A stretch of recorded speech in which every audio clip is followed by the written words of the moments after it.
Hello everyone, and welcome to the Inspiration Station. Thank you for joining me today. Today I'm sharing a process video for the layout I created as a guest designer for Day 5 of the LOAD event over on scraphappy.org. LOAD stands for Layout a Day, and every day in the month of May, Alice is sending out a prompt based on the television series The Golden Girls. Today's prompt is based on the character of Rose, who is very sweet and naive, and many consider her to be childlike. So my challenge was to tell a story about something sweet a child said, or use the technique of soft colors and/or roses. You can see here the color palette that I chose. This is quite a stretch for me as I almost never scrap with purple. But since I will be scrapping photos of my young goddaughters, I thought this was the perfect chance to try out something new.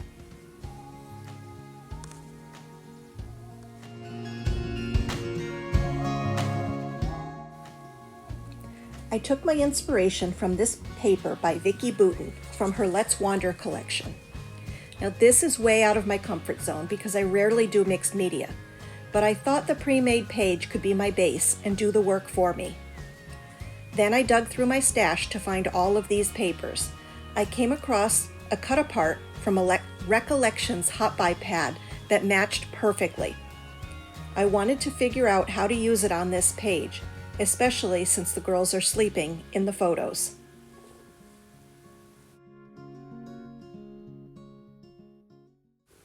Once I settled on the background and some of the supporting papers, I decided to add a bit of mixed media of my own.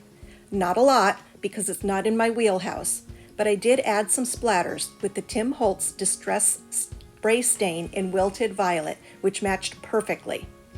Then, I cut out the Dream in Color phrase and distressed the edges. I didn't want to add it to the page as it was in the square outline. I hoped that it would look more cohesive with the torn, distressed edges. Once the spatters were dry, I decided that I wanted to mat my page, so I cut 1/2 inch off two sides and picked out a background paper that I thought would work using the theme of roses. I found this purple paper with tone-on-tone roses that I thought worked very well. But then I came across this ombre paper with a white floral print, and I liked that one as well. So I went back and forth a few times before deciding on the ombre print.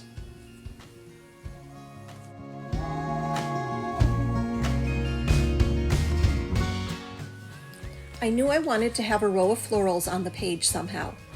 I went through my stash and found these 3 floral prints from another hot buy pad and thought that I could fussy cut the flowers. I really liked them because the scale of the prints are different sizes on each page, so I decided I would fussy cut them. I also chose to put the 2 photos stacked over each other on the right side of the page.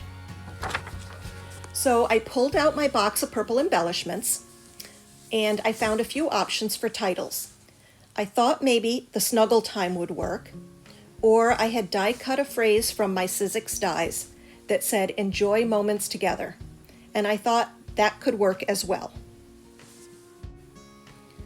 Also in the box were a lot of punched flowers and die cut flowers that I thought I might add to the page, along with acrylic hearts and acetate hearts. A friend of mine found a bottle of dewdrops in her stash that were in pink, purple, and clear, so she gave me those to add to the page.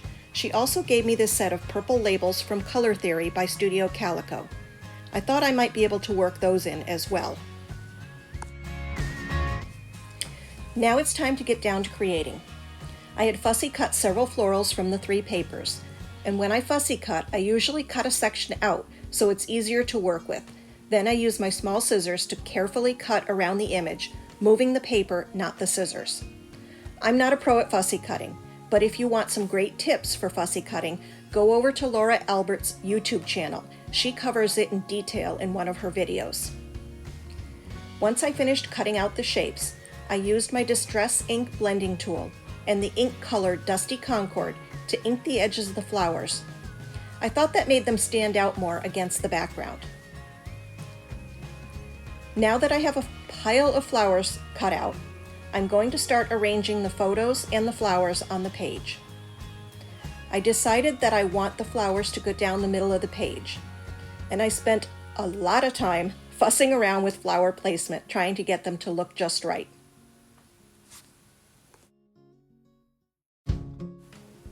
I decided that I wanted to use the cut apart that said Dream in Color as my title, instead of using the others that I had looked at. I spent a little time trying to figure out how I could make them all work together, and I did try my die cut title, and I liked the way that it looked on the darker purple, but then it was just too many words on the page. I printed the girls' names onto 2 labels and tucked them under their photo. I started thinking that the photos blended into the background too much, so I pulled out this piece of paper from my stash to mat them on. I liked the way that it looked, especially since it covered up the little bit of aqua that was showing on the background. I wasn't using that color anywhere else. I cut some strips of paper to put my journaling on and hold the spot. Then I thought I might use some vellum on the purple mat to soften the color, but it really did make the photos blend into the background, which was what I was trying to fix in the first place. So I decided not to go with the vellum. Ton of time rearranging the flowers and the dewdrops and the acrylic hearts, trying to figure out exactly how I wanted everything to look. But I hadn't glued things down, so they kept shifting on me. I'll spare you watching me arrange and rearrange these over and over again and just cut to the final page. So here's my final layout. I ran all of the florals down the center of the page, and I popped up most of the pink ones to give some added dimension.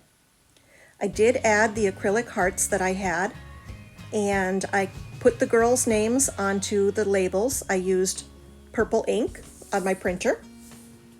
I finished my journaling on the computer and cut it into strips, and I think the page came out really nice, although I'm still not comfortable doing mixed media or a lot of this fussy cutting.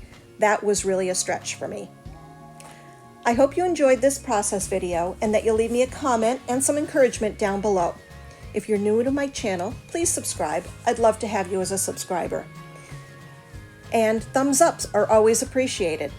Thank you so much for watching, and have a great day.